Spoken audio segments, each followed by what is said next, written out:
నమస్తే. జిహెచ్ఎంసీలో పెద్ద రగడ నడుస్తున్నది. మొన్నటి వరకు 150 కార్పొరేటర్లు జిహెచ్ఎంసీ పరిధిలో పరిపాలన చేసేవాళ్ళు. ఈ మొత్తం పరిధికి ఒక మేయర్ ఉండేవాళ్ళు. సో వీళ్ళందరికీ ఈ 150 కార్పొరేటర్లు అంటే డివిజన్లు, మేయర్, ఇది మనకున్నది మొన్నటి వరకు.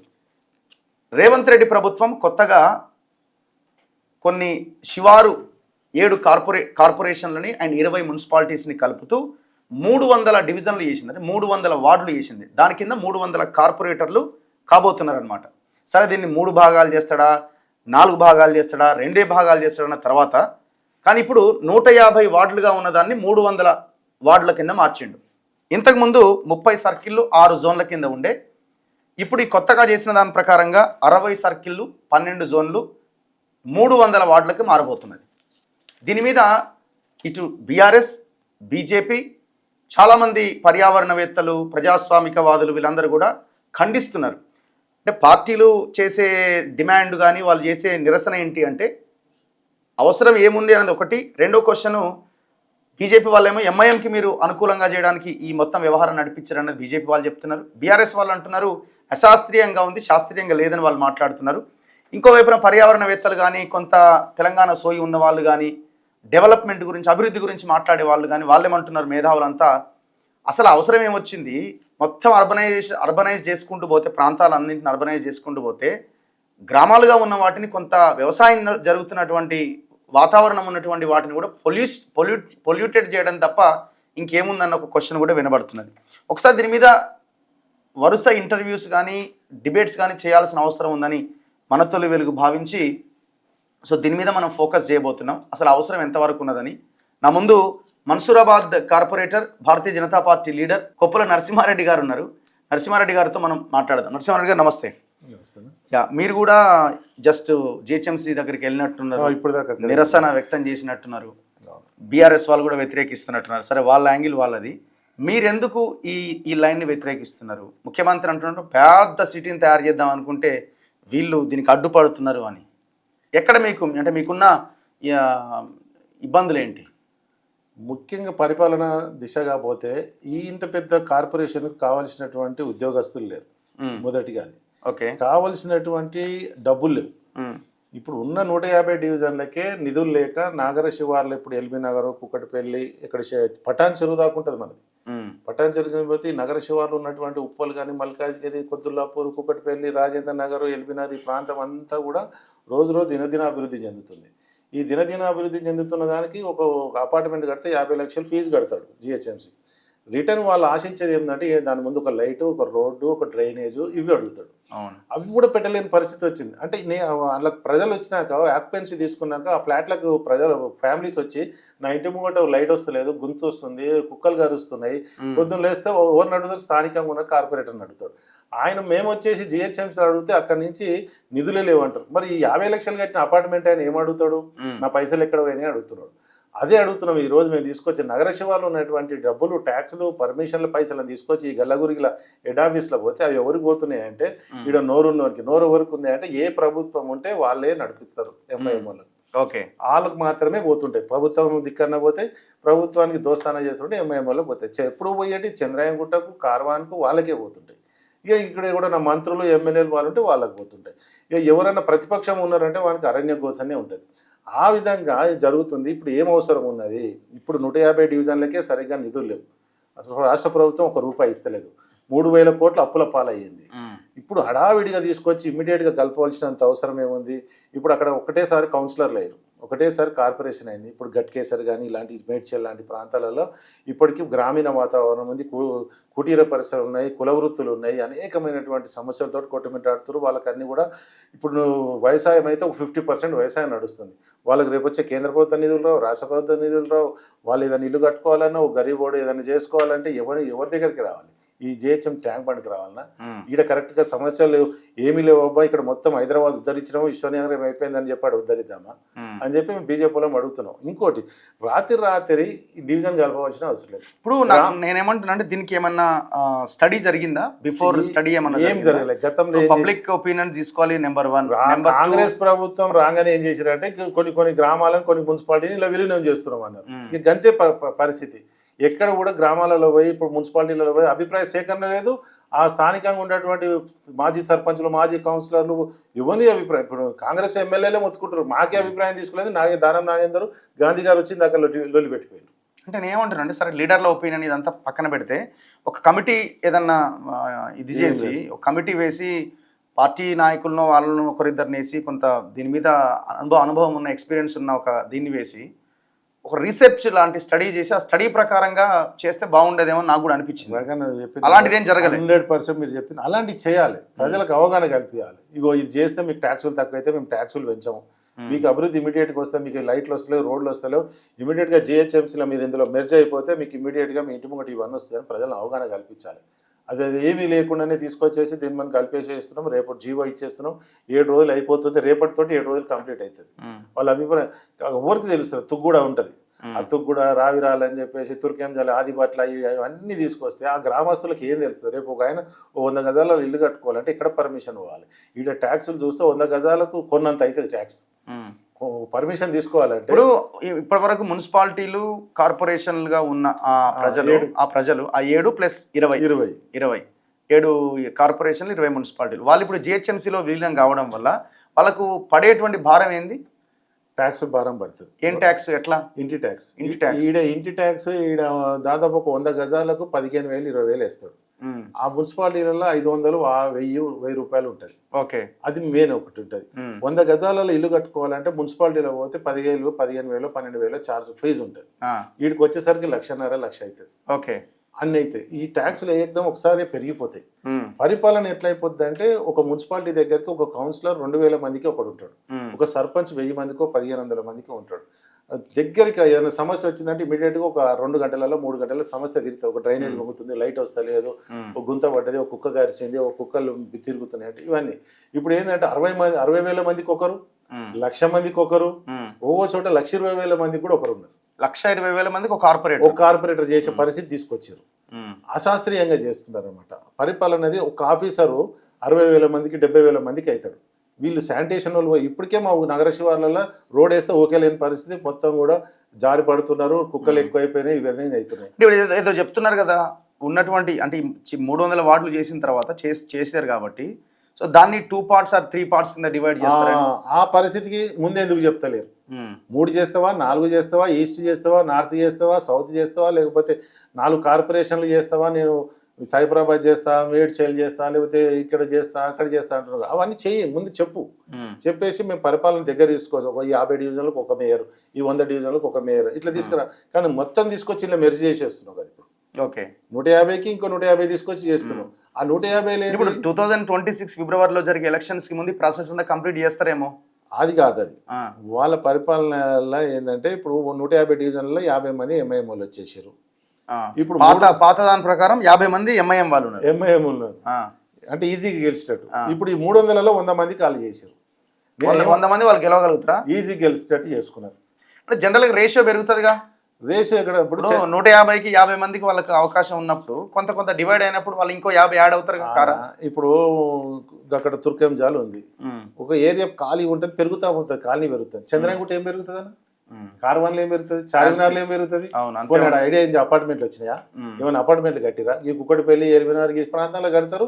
ఇమీడియట్ గా 2,000 స్క్వేర్ మీటర్లు ఉన్నట్టు ఓ 10 ఫ్యామిలీలు 20 ఫ్యామిలీలు వస్తాయి. అడేమున్నాయని మళ్ళీ వాళ్ళకి డివిజన్లు చేసినాం.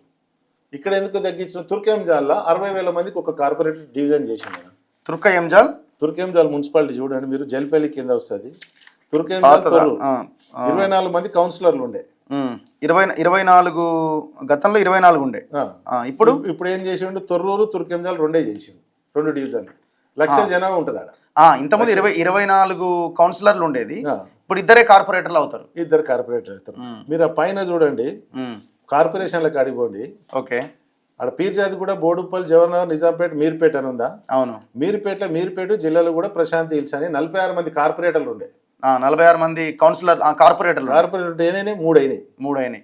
ఆ పైన ఫస్ట్ మళ్ళీ కిందికి రండి, జల్పల్లి అని ఉందా మున్సిపాలిటీలలో? జల్పల్లి ఉంది ఫస్ట్. ఆడ ఏమేమి రాశారు? జల్పల్లి, షాహీన్ నగర్, పాడిషేరు. 28 మంది కౌన్సిలర్లు ఉండే. ఆడ మొత్తం జనాభా 40,000 ఉంటుందన్న, అంటే ఓటర్స్ ఉంటారు. Okay, municipality. దానిపైన మీర్పేటలో 46 మంది కార్పొరేటర్లు, ఆ, ఆ, ఆ, 1,20,000 మంది ఓటర్లు ఉన్న కాడ 3 కార్పొరేటర్లు చేసిండు. ఆ. జల్పల్లి అనేది షాయినగర్, జల్పల్లి, పాడి షరీఫ్ అనేది 28 మంది కౌన్సిలర్, 40 ఓటర్లు ఉంటారు. ఉమ్. వాళ్ళకి 3 కార్పొరేటర్లు చేసిండు. ఈయనే దొరికిపోతుండు వాళ్ళు. దీని మధ్య ఏంది ఏమున్నాయి? ఎంఐఎం ఓట్లు ఎక్కువ ఉన్నాయా? ఎంఐఎం ఓట్లు. ఎందులో ఎక్కువ ఉన్నాయి? ఇప్పుడు జల్పల్లి 3 వాళ్ళు గెలిచిపోతారు. 3 వాళ్ళు గెలుస్తారు. ఒకటి చేయాలి అలా, ఈడ 5 చేయాలి. మీరు రేషియో తప్పున్నది. రేషియో తప్పు ఉంది. ఇట్లా వాళ్ళకి కావాల్సిన కడలన్నీ చేసుకుంటూ వచ్చిండ్రు. అదొకటేనా ఇంకేమైనా ఉన్నాయి అందులో? అట్లా చాలా ఉన్నాయి. ఇప్పుడు చంద్రంగుట్టలో 3 పెంచినాం, ఉమ్.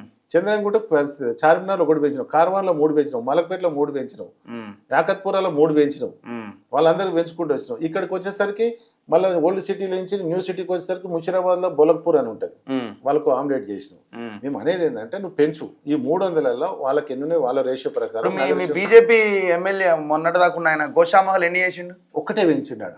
ఆడ మీ ఓట్లు ఎక్కువ ఉంటాయా? ఆడ మా ఓట్లు ఎక్కువ ఉంటాయి. ఇంకోటి ఆడ జనాభా కొద్దిగా పెరుగుతుంది, ఖాళీ ప్లేస్ కానీ అపార్ట్మెంట్లు కానీ చాలా ఉంది, సోర్స్ ఉంది. కానీ పక్కన ఉన్నటువంటి కార్వాన్లో 3 చేసి ఆడ తీసుకొచ్చి అక్కడ కూడా మైనారిటీ ఓట్లు ఉన్నారు కదా మరి అట్లా అనుకుంటే గోషామాల్లో కూడా తక్కువ ఉన్నారు. 20-25%, 30% ఉన్నారు. ఓకే. అవి ఉన్న ఏరియాలో ఒకటే పెంచుకుండు. అది దాని పేరు ఏం చేసిండు, ఎగ్జిబిషన్ గ్రౌండ్ అని పేరు పెట్టిండు. ప్రజాభిప్రాయ సేకరణ ఏమీ లేదు. అట్లా మేము ఏం చేస్తామంటే ఇప్పుడు 7 కార్పొరేషన్లు 20 మున్సిపాలిటీలకు 57 చేసినాం. అక్కడ దాదాపు 100 కావాలి. ఓకే. అంటే కొత్తగా యాడ్ చేసిన 7 కార్పొరేషన్లు 20 మున్సిపాలిటీలకి 57 చేసినాం, కార్పొరేటర్లు చేసిండు. ఆడ 100 చేస్తే ప్రజలకు దగ్గరగా అభివృద్ధి ఫలాలు వస్తాయి, ప్రజలకు దగ్గరగా నీట్గా ఉండేటువంటి ఆఫీసర్లు వస్తారు, ఆఫీస్లోకి వెళ్ళి ప్రజలకు కావాల్సిన మౌలిక సదుపాయాలు ఇమీడియట్గా దొరుకుతాయి. అట్లా మేము అది చెప్తున్నాం. ఇప్పుడు నువ్వు తీసుకొచ్చేసి 60,000, 70,000, ఇంకోటి ఒక్క సంవత్సరంలో 20,000 ఓటర్లు పెరుగుతారనా? ఎందుకంటే ఖాళీ ప్లేస్ కాదు, పోతా ఉంటుంది పర్మిషన్లు, ఆ డబ్బులు వస్తుంటాయి. ఇంకోటి అక్కడనే ఒక కార్పొరేషన్ చేసేయండి, అక్కడ సైడ్ ఒక 50 డివిజన్లకు 100 డివిజన్లకు చేస్తే పరిపాలన దగ్గర ఉంటుంది, ప్రజలకు కావాలి మౌలిక సదుపాయాలు ఇమీడియట్గా వస్తాయి. ఎన్నో తీసుకొచ్చి ఇలా తీసుకొచ్చి చేస్తే అరణ్య రోధనే ఉంటుంది దీనికి. అందుకని మేము వ్యతిరేకిస్తాం. చిన్నయే బెటర్. ఇప్పుడు తెలంగాణ మనం ఆంధ్రప్రదేశ్ నుంచి విడిపోయినప్పుడు పరిపాలన దిశగా ఎట్లయితే చిన్నగా అనుకున్నామో ఇంత పెద్దగా ఏముంది, ఇది సోకు గురించి చేస్తారు. ఎట్లా దేశం మొత్తంలో ఇంత పెద్ద కార్పొరేషన్ ఏడలేదు. మొన్న వచ్చి మెస్సీ ఏదో వచ్చి నేనే తీసుకొచ్చినా మేమే తీసుకొచ్చాం అంటారు కదా, ఇది దేశం మొత్తంలో ఇది పెద్దగా కార్పొరేషన్. ఇప్పుడు గతంలో కేసీఆర్ టైంలో కూడా ఈ ప్రపోజల్ ఉన్నట్టుందిగా, లేదా? గతంలో ఏం లేదు. ఒక జిహెచ్ఎంసీలో మొత్తం పాత డివిజన్లు 100 ఉంటే 150 చేసింది ఈయన వైఎస్ రాజశేఖర రెడ్డి. ఆ తర్వాత ఇది జరిగింది. ఇది జరిగినప్పుడు ఏంటంటే 4 కార్పొరేషన్లు చేస్తాడేమో అని మేము అందరం అనుకున్నాం. 4 చేస్తే 70కో 100కో ఒక కార్పొరేటర్ మేయర్ అయితే ఆ పరిపాలన దగ్గర ఉంటుంది. వాళ్ళు చేస్తాడేమో కదా, అందుకే మీరు చేయడానికి ఎందుకు అనుకుంటున్నారు? ఆల్రెడీ డివిజన్లు ఎవరికి పెంచండి, ఇప్పుడు నువ్వు ఓల్డ్ సిటీ వాళ్ళకే పెంచేసినావు. ఏ విధంగా చేస్తావు? ఇప్పుడు 67 మందికి చేస్తే ఎన్ని ఓటర్లు అవుతారు వాళ్ళకు? ఒక మేయర్ ఖచ్చితంగా వాళ్ళకి ఇచ్చేసినట్టే 100%. అందుకే ఇంకో ట్యాక్స్లు ఎక్కడి నుంచి ఎక్కువ వస్తాయి? కుకట్పల్లి, షేర్లింగపల్లి, ఎల్బీ నగర్, మల్కాజిర్, లేకపోతే ఈ రోజు జిహెచ్ఎంసీలు జీతాలకు పైసలు ఉన్నాయి. ఈ రోజు కూడా అక్కడి నుంచి వచ్చే ట్యాక్సులు, అక్కడి నుంచి వచ్చే బిల్డింగ్ పర్మిషన్లే ఈ రోజు కాపాడుతుంది. ఈ రోజు 3,000 కోట్ల అప్పులలో ఉంది. అంత దయనీయ పరిస్థితులు ఉంది. ఒక్కొక్క గరిస్తే పోయి పరామర్శించే ఆఫీసర్లు లేడు, ఓరు ఉండరు. ఓ చెత్త తీసే పరిస్థితి లేదు, ఊకేటోళ్ళు లేరు, శానిటేషన్ సిబ్బంది అధ్వానంగా ఉంది ఈరోజు జిహెచ్ఎంసీ. ఏదైనా జరుగునాయి అంటే వాళ్ళకేవో 4 మంత్రుల చుట్టూ ఎమ్మెల్యేల చుట్టే పనులు జరుగుతాయి, కానీ కార్పొరేటర్ల పరిస్థితి కూడా అధ్వాన పరిస్థితి తీసుకొచ్చారు. ఇంకా ఆగమైపోతారు. రేపు అక్కడ నగర శివార్లు ఉండేటువంటి రైతు బంధువులు కానీ ఇంకేమన్నా చిన్న చిన్న స్కీములు వచ్చేటివి, కేంద్రం రాష్ట్రం వచ్చే స్కీములు అన్ని బంద్ అయిపోతాయి. వాళ్ళకి రావు. ఎందుకు? రైతు బంధు హైదరాబాద్ లో ఎక్కడైనా ప్లేస్ లేవు, రాదు. ఎందుకంటే మీకు ఆల్రెడీ భూమి చాలా కాస్ట్లీ ఉంది, ఉన్నోళ్ళకి ఎందుకు అని చెప్పి అర్ధ ఎకరం ఉన్నోళ్ళు ఉంటారు. చాలా మంది గ్రామాలలో మీరు చూడ కుమర వృత్తి ఉన్నోళ్ళు ఉంటారు. ఇప్పుడు ఇటు మేడ్చల్ సైడ్ ఇటు కీసరాబాద్ ఇంకా వ్యవసాయం చేస్తున్న 50% వ్యవసాయాలు ఉన్నాయి, గ్రామీణ వృత్తి ఉంది, ఈ కుమరుల వృత్తులు ఉన్నాయి. ఈ పొల్యూషన్ వస్తుంది, దాని పక్కన కంప్లీట్ వేసి ఎత్తుకొని వదిలే ఉంటాడు ఆయన. ఆ పరిస్థితి ఉండదు అప్పుడు కౌన్సిలర్ ఉన్నప్పుడు, అది ఉన్నప్పుడు ఆ పరిస్థితి. ఇప్పుడు గ్రామీణ వృత్తి మొత్తం కూడా జీరో అవుతుంది. దీని డెవలప్మెంట్ ఎట్లా అనాలన్నది ఒకటి పాయింట్. నేనేమంటున్నా, ఇప్పుడు ఒక సిటీ ఆర్ ఒక ప్రాంతము చాలా పెద్దగా ఉంది అని చెప్పుకోవడం కంటే ఇది మెగా సిటీ అని పేరు పెడదాం. అందులో ఉన్న మనుషులు ఎంత ప్రశాంతంగా ఎంత హ్యాపీగా బతుకుతున్నారన్న దాని మీద ఎంతవరకు వాళ్ళకు మన ప్రశాంత వాతావరణం ఇస్తున్నాం, ఎంతవరకు ఆరోగ్యమైనటువంటి ప్రజలు ఉంటున్నారు, అది కదా పొల్యూషన్ లేకుండా ఏ విధంగా ఉంటారు, ట్రాఫిక్ లేకుండా ఉంటారు, ఎన్ని ఫ్లైఓవర్లు కడుతున్నాము, ఏ విధంగా కుక్కల బెడద లేకుండా ఉంటున్నాము, ఏ విధంగా చిన్న చిన్న బస్తీలలో ఉన్నటువంటి ఆరోగ్య కేంద్రాలు ఏ విధంగా ఉన్నాయనేది తెలియజేయాలి. అవి లేకుండానే తీసుకొచ్చేస్తాం. ఒకటే కార్పొరేషన్ అయింది. ఇప్పుడు నిన్న మొన్న బోడుపల్లి మీరు పోతే ఎంజాలు పోతే మున్సిపాలిటీ ఒకటే ఉండే, అవును. ఇప్పుడు దాని మీద వచ్చేసేసింది. వాళ్ళకి ఇంకా thick population outer ring road లోపల అంత కలపాలని హడావిడి ఎందుకు అనేది మీరేం డిమాండ్ చేస్తున్నారు చివరిగా? అక్కడనే చేయాలంటున్నారా వద్దంటున్నారా? వద్దని చెప్తున్నాం. వద్దంటున్నారా? ఆపేయండి. అక్కడనే వాళ్ళకున్న మున్సిపాలిటీ వాళ్ళ కార్పొరేషన్లు ఆ విధంగానే నడపండి ఇంకో 5 సంవత్సరాలు. వాళ్ళకి కావాల్సినటువంటి నిధులు మీరు మున్సిపాలిటీ నుంచి ఇవ్వండి. ఇస్తే అక్కడ కొద్దిగా అభివృద్ధి చెందినాక అక్కడ అప్పుడు తర్వాత ఇలా మెర్జ్ చేసుకోవచ్చు, ఇంకేమైనా చేసుకోవచ్చు. ఇక్కడ ఉన్న అభివృద్ధి ఇక్కడ ఉన్నది. వీళ్ళ ట్యాక్సులు మాత్రం అన్యాయం అయిపోతాయి అని చెప్పి వాళ్ళు కట్టే ట్యాక్సులు ఇక్కడ వచ్చేస్తాయి, వీళ్ళకే పోతాయి. మళ్ళీ రివర్స్ పోవు. వాళ్ళు బిల్డింగ్ కట్టే పైసలు ఇక్కడనే వస్తాయి, అక్కడ ఓన్లీ గచ్చిబౌలిని ఒకటే బేస్ చేసుకొని హైదరాబాద్ అంతా ఎక్స్టెన్షన్ అవుతుంది. నువ్వు ఇక్కడ చూడండి, మీరు మేడ్చల్ సైడ్ చూడండి, ఎల్బీనగర్ సైడ్ చూడండి, రాజేంద్ర సైడ్ చూడండి, ఏ అభివృద్ధిలో ఏ ఉన్న కాడ స్ప్రింగ్ బ్రిడ్జ్ ఒకటి కట్టేసారు గచ్చిబౌలి కాడ, అక్కడ ఫ్లైఓవర్. ఇప్పుడు అక్కడ ఆకాశ మార్గాలు కట్టారు. ట్రాఫిక్ ఎంత జామ్ అవుతుందని అక్కడ ట్రాఫిక్ విపరీతంగా. నువ్వు 100 ఫ్లోర్లు బిల్డింగ్ ఇచ్చినప్పుడు ఆ 100 ఫ్లోర్ల కార్లు బయటకు వస్తే ఏంది పరిస్థితి? ఇప్పుడు ఇది కూడా అదే పరిస్థితి తీసుకోవచ్చు. నువ్వు ధన్మన్ రాత్రి భూముల రేట్లు పెరిగిపోతాయి, రియల్ ఎస్టేట్ పెరిగిపోతుంది అని చెప్పేసి తీసుకొస్తున్నావు. వాళ్ళకి కావాల్సిన మౌలిక సదుపాయాలు ఇవ్వకుండా నువ్వు ఏ విధంగా చేస్తావు అని చెప్పి మేము డిమాండ్ చేస్తున్నాం. సో ఇంకోటి, ఇప్పుడు నిరుద్యోగం కూడా పెరుగుతాం, రాజకీయ నిరుద్యోగం. 600 మంది కౌన్సిలర్ కార్పొరేటర్లు ఉండే నగర శివారు మొత్తంలో, ఈ రోజు 57 మందికి వచ్చింది. బా, ఈ మిగతా వాళ్ళంతా మళ్ళీ ఎవరికి పెరిగినాయి అంటే రేపు మున్సిపల్ ఎలక్షన్ లో పోటీ చేయాలి కౌన్సిలర్ గా అనుకున్న వాళ్ళకి నిరాశ కాదు. చాలా మంది ఇప్పుడు అదే విపరీతంగా తిరుగుతారు. మినిమం 50 లక్షల కోటి రూపాయలు ఉన్నాయని రంగంలో పైన ఉన్నాయని. ఇంకోటి, ఈ రోజు మొత్తం కూడా కార్పొరేటర్ పాత వాళ్ళు, పాత కౌన్సిలర్లు, పాత లీడర్లు, సర్పంచులు అందరూ వచ్చి తిరుగుతూ 2000 అప్లికేషన్లు దాటిపోయినాయి. ఈ రోజు వినతి పత్రాలు దాటిపోయినాయి జిహెచ్ఎంసీలో. 2000 దాటినాయి. రేపటి వరకు 3000 కూడా దాటుతాయి. వస్తూనే ఉన్నారా? వస్తూనే. మాకు ఈ ఊరు వద్దు, మాకు ఇది వద్దు, మాది ఇంత ప్రజలు ఉంటే మాకు 70,000 ఓట్లకి ఒక్క ఊరు ఎట్లా చేస్తారు? 4 ఊర్లు కలిపి ఒకటే చేసినాం. ఏ ఊరు పేరు పెడితే ఆ ఊరే డామినేషన్ చేస్తారు కదా. ఊర్లో ఫీలింగ్ ఎక్కువ ఉంటుంది. మా తొర్రూరు పేరు పెట్టినాం, 4 గ్రామాలు తీసుకొచ్చినామని ఇందాక ఊరు వచ్చారు. అట్లా చేస్తాం. జిహెచ్ఎంసీకి వస్తున్నారా? విపరీతంగా లైన్లు కట్టేసి వస్తున్నారు లీలలంతా. మాజీ సర్పంచులు, మాజీ కౌన్సిలర్లు అంతా. వాళ్ళకి తెలుస్తలేదు ఏడా కంప్లైంట్ చేయాలి, ఏం చేయాలని. 7 రోజులకు రేపు లాస్ట్ అవుతుంది. ఎన్ని గంటల వరకు? 5 గంటల వరకు. 5 గంటలు. మీరు చెప్పినట్టుగా ప్రజల అభిప్రాయ సేకరణ తీసుకొని వాళ్ళు మోటివేట్ చేసి చేయాల్సింది. చేస్తే ఈ గొడవ ఉండదు. చూద్దాం మరి ఏం జరుగుతుంది అన్నది. మరి గవర్నమెంట్ కూడా కౌన్సిల్ ఉంది. హైకోర్టులో ఏం జరిగింది ఇవాళ? ఈరోజు భారతీయ జనతా పార్టీ పోవడం జరిగింది. రేపటికి వాయిదా చేసారు. ఓకే, ఏ విధంగా చేసారు ఇస్తుందా మరి? ఏం చేయమంటారు? నాకు తెలిసి వివరణ అడుగుతారు. వాళ్ళకున్న చట్టం ప్రకారం ఆగకపోవచ్చు అని అనుకుంటున్నాం. కానీ దానివల్ల కొద్దిగా శాస్త్రీయంగా అందరికీ సమానమైన ఓట్ బ్యాంక్ పెట్టండి. 20,000 ఉండాలి, నగరంలో ఉండాలి, నగర శివాలు కూడా 20,000 ఉండాలి. కానీ 2000 సెన్సస్ అనే ఒకటి లింక్ పెట్టుకొని 2000 సెన్సస్ 1లో కూడా చార్మినార్ కాడ 20,000 ఉంటారు. ఇవాళ 2025కి వచ్చినారికి వాళ్ళకి మాట 2,000 పెరుగుతారు. కానీ ఆడ 2011లో ఎల్బీనగర్లో ఎన్ని ఉంటారు? 2,000 3,000 ఉన్నాడు. 2025కి వస్తారు 1,00,000 అయినాడు. ఆ లక్ష్యాన్ని ఎంతసేపు నువ్వు 2011 నుంచే నేను సెన్సస్ తీసుకుంటా అంటే ఎట్లా? ఆ సెన్సస్ని ఆపేయండి. ప్రజల అభిప్రాయం మొత్తం తీసుకొని ఈక్వల్ చేయండి. ఏమన్నా డబ్బులు వచ్చినాయి అనుకో, మా కార్పొరేటర్కి 2 కోట్ల ఇస్తాడు, ఎంఐఎంఓలకు 2,000 ఇస్తాడు, కాంగ్రెస్లో ఇక్కడ ఓల్డ్ సిటీకి ఇస్తాడు. వానికి ఆ 2 కోట్లు ఏం చేయాలని అర్థం కాక మిగిలించుకొని లేకపోతే రోడ్లు వేస్తుంటాడు, వేసిన స్తంభం వేస్తుంటాడు. మాకు ఒక రోడ్ వేస్తే అయిపోతుంది. వాళ్ళకు మాకేమో 10 కిలోమీటర్ల పొడుగు డివిజన్ ఉంటుంది, వాళ్ళకి 2 కిలోమీటర్ల పొడిగే ఉంటుంది డివిజన్. ఓకే, ఇప్పుడు న్యూ సిటీ వాళ్ళు కూడా అంతే. అందుకని మాకు వ్యత్యాసం బాగా జరుగుతుంది కాబట్టి అందరికి ఈక్వల్ కార్పొరేటర్లు చేయమని చెప్తున్నాం. వీళ్ళ సంఖ్య ఎంత అంటే 30 లక్షలకు 60 మంది కార్పొరేటర్లు అవుతారు. ఆడ 70 లక్షలకు 60 మంది. విస్తీర్ణం బట్టి చూస్తారేమో మరి. విస్తీర్ణం చేసినప్పుడు సెన్సెస్ ఆపండి. కొత్త సెన్సెస్ అయినాక ఇప్పుడు కొత్తగా రాష్ట్ర ప్రభుత్వం కేంద్ర ప్రభుత్వం చేస్తుంది కదా, చేసినాక దాని ప్రకారం డివిజన్లు చేయండి. అప్పుడు అందరికీ న్యాయం అవుతుంది. ధనాధన చంద్రాయంగుట్ట కార్వాన్ అని పెంచేసుకొని జీవో తీసుకొచ్చి పెట్టేసినాక నేను 2 ముక్కలు చేస్తా అంటే వీనికి 150 మంది 10 లక్షలకు 20 మంది కార్పొరేటర్లు అవుతున్నారు. ఆడ 10 లక్షలకు 6 మంది 7 మంది అవుతున్నారు. అట్లా మాకు ఇబ్బంది అవుతుంది. సో చూద్దాం మరి గవర్నమెంట్ ఏం డెసిషన్ తీసుకుంటుందో. దాదాపు 3,000 అప్లికేషన్లు దాటే అవకాశం కనబడుతున్నది. అంటే అభ్యంతరాలు వ్యక్తం చేస్తున్నారు. బీఆర్ఎస్ వద్దంటుంది, బీజేపీ వద్దంటుంది, చాలా మంది కూడా ఇది సరైనది కాదంటుంది. ఒకవేళ చేయాలనుకుంటే శాస్త్రీయంగా చేయమని అడుగుతున్నారు. మరి బీజేపీ ఏమో మరి ఇది పొలిటికల్ లైన్ ఆర్ ఇంకోటి ఏమన్నా ఓవైసీ అనే లైన్ తీసుకోవాలన్న దాంట్లో భాగంగా ఏమన్నా తీసుకున్నారా? ఏమన్నా జెన్యూనిటీ ఉందా ఇందులో? వాళ్ళ అభిప్రాయం లేకుండా బీఆర్ఎస్ వాళ్ళు కాంగ్రెస్ వాళ్ళు బయటకు వెళ్ళారు. అంతేనా? అది జిహెచ్ఎంసీ వరకు మాత్రం. బీజేపీ కాబట్టి ఓవైసీ అంటున్నారు. లేదు, మీరు ఎక్కడ కూడా చూసుకొని గతంలో కూడా చూడండి. వాళ్ళకి కావాల్సిన వాళ్ళకి 55 ఇప్పుడు 45 మంది కార్పొరేటర్లు ఉన్నారు. వాళ్ళ సంఖ్య ఎంత ఉన్నది అని. ఓకే, అట్లా మేము ఇప్పుడు ఒక్క పటాన్చెరు పోతే 70,000 ఒక కార్పొరేట్ ఉంటాడు. ఆడ నువ్వు చంద్రాయనగుట్ట కాడికి పోతే గిత 2 కిలోమీటర్లకు ఒక కార్పొరేటర్ మారుతుంటాడు. వాళ్ళ సంఖ్య పెంచుకుంటారు. యా, ఎనీవే చూద్దాం ఏం జరుగుద్ది అన్నది. చూస్తూనే ఉండండి మన తొలి వెలుగు.